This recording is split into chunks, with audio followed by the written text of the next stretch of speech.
What's going on, everybody? C4 here, and welcome to today's video where we are going to be giving out some grades here for the first round of the 2019 NFL Draft. We had some fun last night talking about the Eagles picks, and it was a crazy draft, a really crazy draft. Tonight is going to be pretty dope. The Philadelphia Eagles got two second round picks, so we will have videos and live reactions to those picks, and we'll probably have a video in this style come out at some point Saturday morning, just reviewing day 2 of the draft. But today, let's get into some grades. I'm re-recording this because the first time I did this video was over half hour long. I want to try to keep it under 20 for sure. So let's just check out some grades and some opinions. So at pick number 1, we have the Arizona Cardinals, and they selected Kyler Murray, quarterback from Oklahoma. I'm giving this a D+. Now, I'm not giving this a D+ because I'm biased and I don't like Kyler Murray, or I don't think it's going to work out. Absolutely not. I'm giving this a D+ just because they still had Josh Rosen on the roster. And by making this pick, you nuked any leverage you possibly had of getting good value, equal value in return. And I always got to bring this up because you know why? Because you know what team's going to just pillage the Cardinals for Josh Rosen, who was my #1 quarterback last year? A team like the New England Patriots are going to find a way to get Josh Rosen for like a 4th round pick, and they'll get Brady's successor and sit on the roster. So I feel like Arizona is kind of just screwing everyone else in the league by feeding some team that, you know, probably should never have an opportunity to get a quarterback of Josh Rosen's caliber. And they're going to get him for an absolute bargain price. If they already moved on from Josh Rosen and then they got Kyler Murray, this pick's probably a B-. You know, I'm not a huge fan of Kyler Murray, but I understand that, you know, while I just more so it was the way he handled his offseason kind of soured me on him a little bit. He's an electrifying player, and he could become the next Russell Wilson, and he could become that next Russell Wilson under Cliff Kingsbury. But this D+ grade is coming because they still have 2 QBs on the roster. And it's like, what are you doing? You had the first overall pick. It's not like if you knew Kyler Murray was your guy, you didn't have to worry about any team leapfrogging you. And you had to kind of hold on to Rosen because what if things didn't work out? If you knew this all along, you should have moved Josh Rosen. Even if you didn't get a first, even if you could just pull a second and some other player, your roster is absolutely terrible. So now they're going to get absolutely bent over for whatever they're going to end up getting for Josh Rosen. It's, hope it doesn't go. Let's just hope he doesn't go to New England, I guess, for everyone in the NFL, every 31 teams that's not the Patriots. Going to pick number 2, the San Francisco 49ers got Nick Bosa. We actually predicted they'd get Nick Bosa. I'm giving this an A. They got the, you know, in a lot of people's opinion, the best edge rusher in the draft. My opinion as well. That's a huge get for the Niners. Pick number 3, the New York Jets got Quinnen Williams, who's now going to be playing defensive end, which is what I've kind of been alluding to for the whole draft process, that he would be a better 3-4 defensive end than he would be a 4-3 defensive tackle. So he's going to a great scheme. The Jets hopefully have the Williams Wall 2.0, like a la what they used to have in Minnesota with Pat and Kevin. They have Quinnen and Leonard. I'm giving this an A. That was a great pick there for the Jets. Really good value. Pick number 4, the Oakland Raiders. They selected Clelin Ferrell, is how Roger Goodell said it. But they got Clelin Ferrell, defensive end from Clemson. A lot of question marks about him because he's been unable to work out this offseason. But still, I mean, he was a legitimate top 15, maybe even top 10 talent, depending on who you're asking. Sometimes I'll flip-flop beyond that. I just think, you know, at pick 4, if Oakland identified Ferrell as the 2nd best edge rusher after Nick Bosa, which clearly what they did, I think they could have tried to trade down. I feel like at 4, that's a little too rich for my blood to get a guy like Ferrell, who's just, I kind of feel like a safe defensive end. Like, he's going to be a good player. I don't know if he's ever going to be a great player. Like, he should be a guy that can, you know, get fringe double-digit sacks or just get into double-digit sacks. But is he worth a top 5 pick? I'm giving it a C+. It's not a bad pick. C+ is like the beginning. Anything lower than I give a C+ in today's video means I don't really like the pick. C+ is like the entry point into like, yeah, it was a good pick. It was an all right pick. Going to pick number 5, we have the Tampa Bay Buccaneers, and they selected Devin White, which is what we also predicted. I'm giving this an A. He's a guy that's instantly going to improve that defense, big-time playmaker, and him and Levante David in the center of that new Tampa Bay Buccaneers 3-4 is pretty scary. Pick number 6, we have the New York Giants, and they selected Daniel Jones, quarterback from Duke. I don't know if someone clipped my live reaction from my Twitch stream last night. I actually lost it. This was hilarious. Now, I know some people maybe expect them to give this like an F minus, something like that. I'll give it a D. Like, it's just, in terms of value, is Daniel Jones a top 10 pick? I personally had like a 2nd round grade, like right in that like Will Grier territory. You know, and if he went later, like honestly, even if they got Daniel Jones at pick 17, I'd probably have a little bit better grade to it. But at pick 6, like the 2nd QB off the board, it's from a valuation standpoint, it's just, I love Dave Gettleman. As a Philadelphia Eagle fan, I love Dave Gettleman. Now, can Daniel Jones sit behind Eli Manning like Dave Gettleman alluded to for maybe up to 3 years following the same way that the Green Bay Packers developed Aaron Rodgers behind Brett Favre. That's also hilarious to me. But, I mean, Daniel Jones does have, like, some traits. He has desired traits, and he has a ceiling that, if reached, could be a very decent NFL QB. I don't think he's ever going to be a, you know, an all-pro type talent. I don't think he's ever going to be an MVP type guy. But I look at a guy like Daniel Jones, I could see, like, an Andy Dalton type guy, Derek Carr type guy, which maybe, you know, Giant fans don't want to hear that. But he's a guy that, you know, he has that potential. But at pick number 6, that is terrible value for the New York Giants. So I have to give this a D. Going to pick number 7, we have the Jacksonville Jaguars. They selected Josh Allen. He's now, I guess, classified as a defensive end from Kentucky. I'm giving this a B just because I thought Josh Allen should have gone to a 3-4 that can maximize his underrated coverage ability. I don't think he's necessarily strong enough to, at least right now, to be as high of a level of a 4-3 D end as I think he would be as a rookie, as a 3-4 outside linebacker. So, I mean, they could get creative with him on the Jacksonville Jaguars defense and move him around. Like, they are a little bit unconventional by having... I guess technically Calais Campbell plays defensive end, even though they are in a 4-3 front most of the time. So, I mean, they could get creative. Josh Allen, he's a really good edge rusher. They got good value. Clearly was the best player available pick at 7. I just think because it's not the perfect scheme fit, I can only give it a B. Pick number 8, we have the Detroit Lions getting TJ Hawkinson. That's actually at what we predicted. They got their new little mini Gronk there for Matt Patricia, so I'm giving this an A. Very nice pickup there. Nice weapon for Mr. Matthew Stafford. Pick number 9, the Buffalo Bills got Ed Oliver. That is exactly what we predicted, and this is the only A+ that I'm giving within the top 10 picks.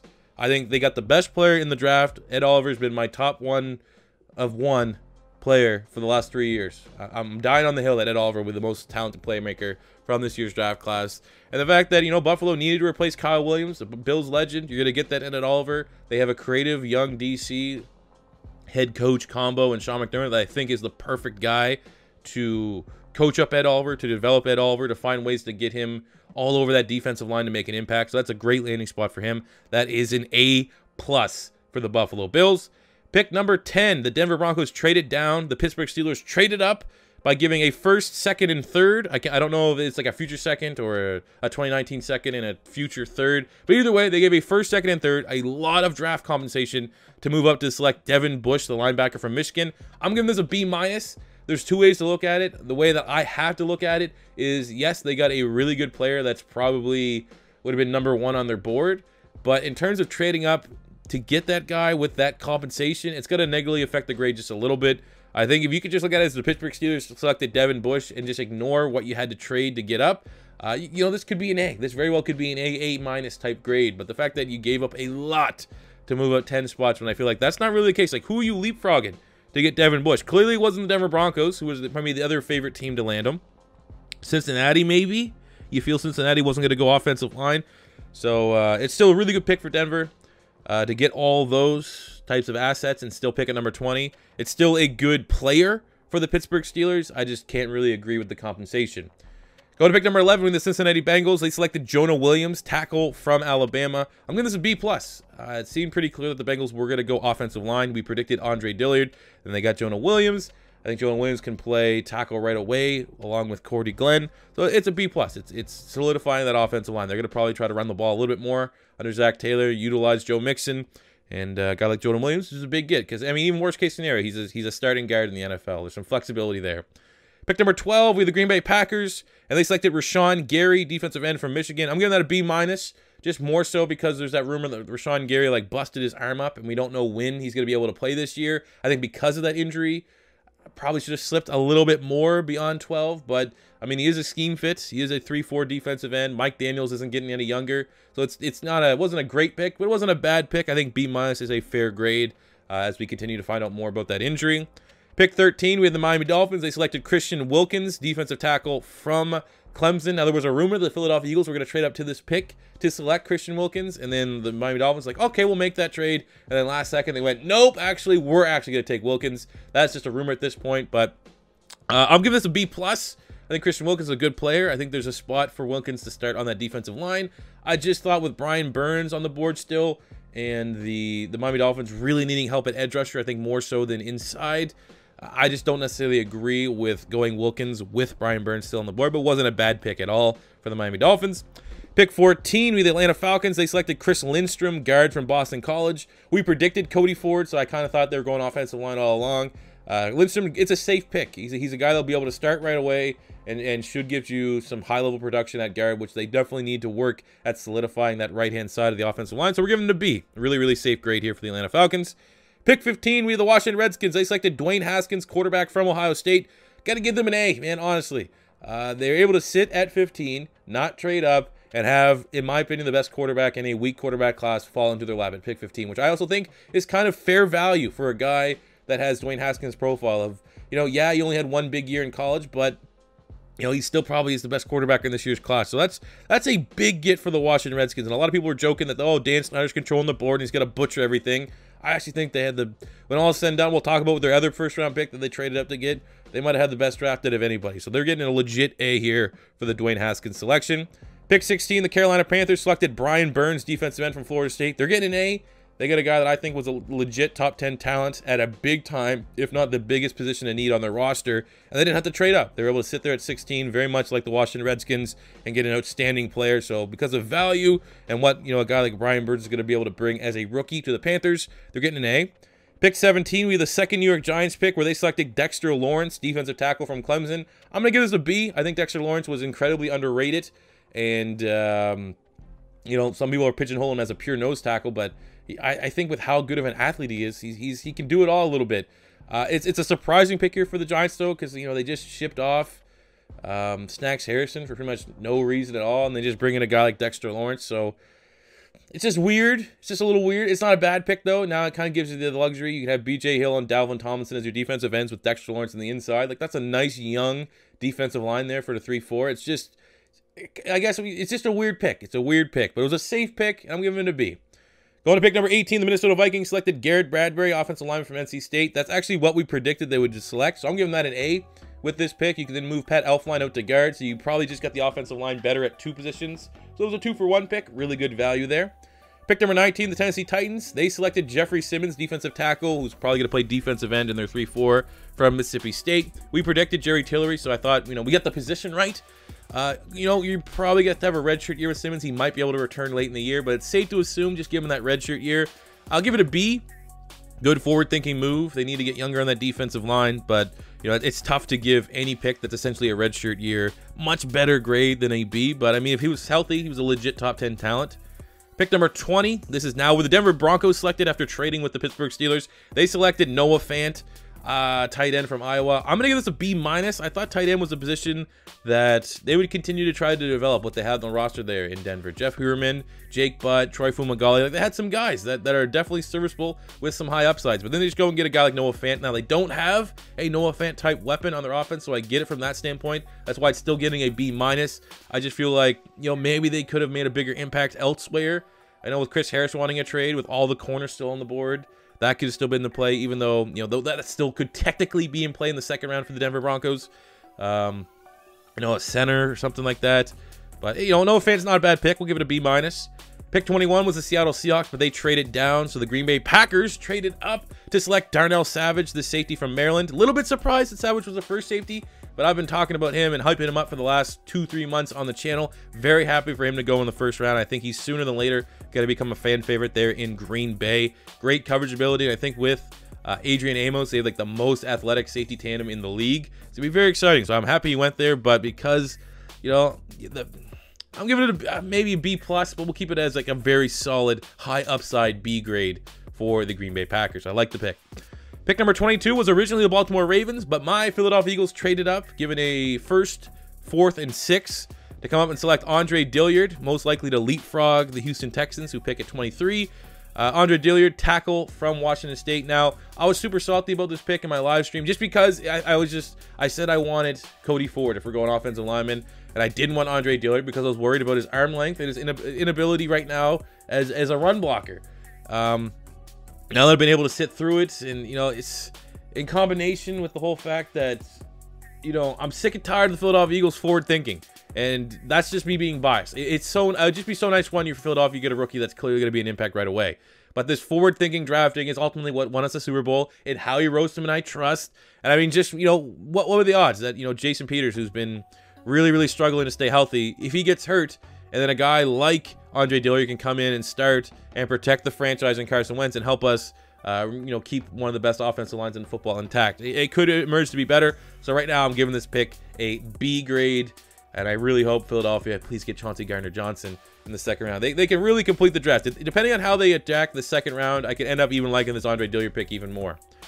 Going to pick number 23, the Houston Texans selected Titus Howard, tackle from Alabama State. We actually predicted this, but I'm going to have to give it a C because I predicted this under the assumption that all the other tackles, all the other good offensive linemen were out the board. The fact that Jawan Taylor, even though there's reports he might have a knee issue, Cody Ford were still on the board, they still went with Titus Howard. I think he's a high upside player, but he's still a project. And a guy like, a team like the Houston Texans, they need a guy that can play right now that doesn't necessarily need a lot of development because they don't have a proven track record of developing offensive linemen. So it's a very, very risky pick, but I really do like to pat myself on the back for predicting this one because this was my really big gamble pick, but I have to give it a C. Pick 24, we have the second pick here for the Oakland Raiders. They selected Josh Jacobs, running back from Alabama. I'm going to give this like a high C+. I don't know, man. When it push comes to shove, I just never really thought any running back in this year's draft class was worth a first-round pick. It's a good pick for the Raiders, especially with Marshawn Lynch retiring. Maybe C+ could be viewed as a little bit harsh. I just more so don't really consider Josh Jacobs a first-round talent. He's a good running back, really good running back. Wouldn't be surprised to see him be like a 1,000-yard type player.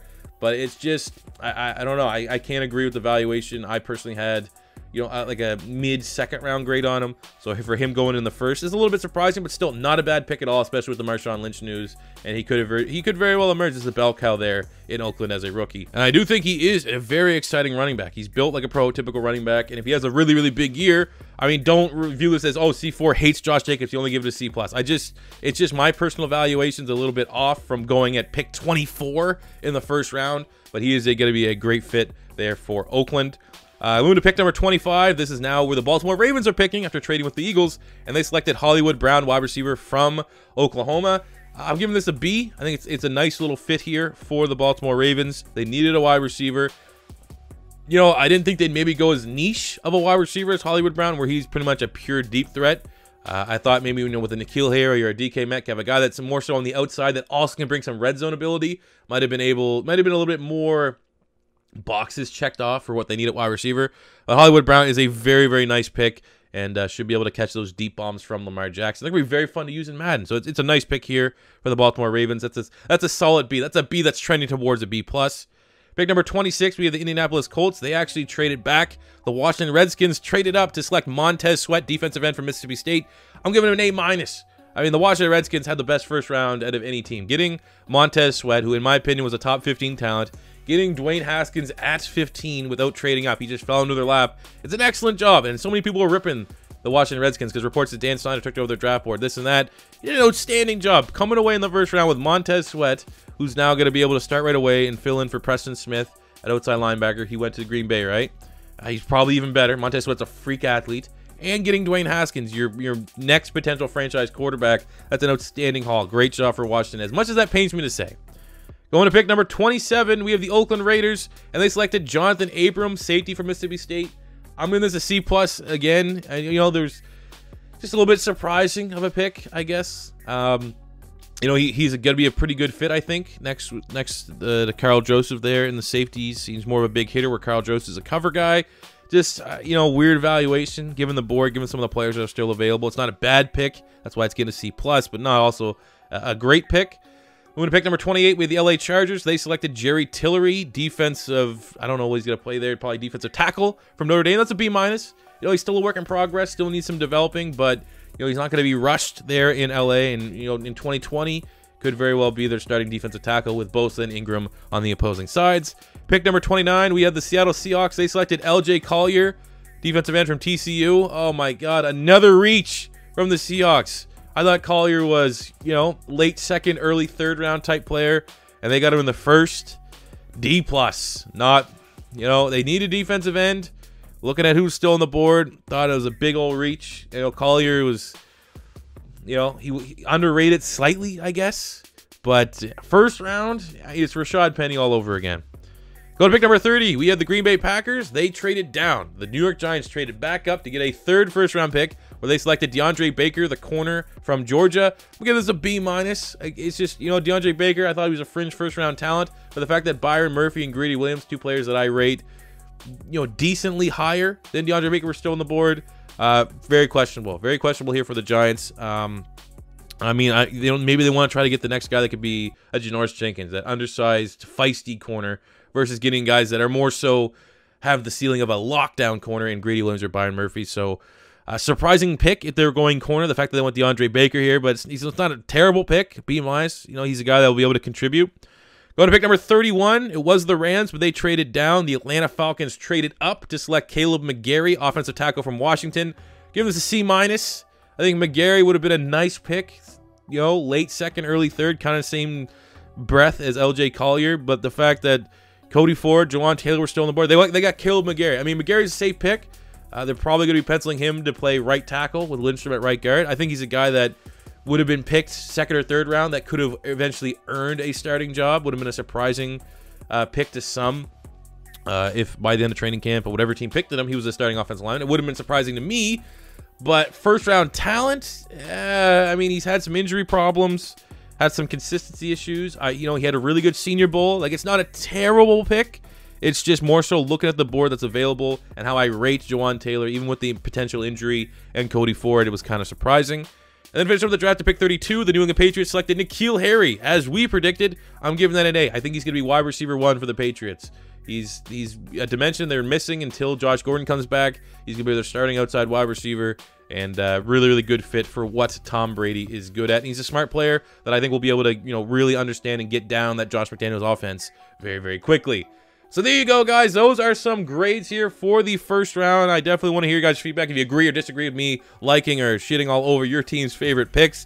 The big winner for me is going to be the Buffalo Bills by getting Ed Oliver at 9. I think the Washington Redskins did an exceptional job getting Dwayne Haskins and Montez Sweat. Carolina had a really good draft getting Brian Burns at 16. Obviously, you're very happy if you're a Jets or 49ers fan because you got Nick Bosa and Quinnen Williams. I think looking into the back end of the first round, N'Keal Harry to the Patriots was a nice pick. Hollywood Brown was a good fit for Baltimore, even though I already gave it a B. And I'm very pumped that Darnell Savage went in the first round. Big fan. So now we're looking ahead to day 2. I'm not going to preview anything. The video's already going on way long enough. Hey, I was able to cut off 8 minutes, though. That's pretty dope. But yeah, we'll have my reaction and stuff like that to the Eagles picks, and we'll do something similar for tomorrow's video, recouping day number 2. So thank you guys for watching. As always, your first time stopping by, don't be afraid to hit that subscribe button, smash the like button if you enjoyed. And until next time, it's C4 saying peace out.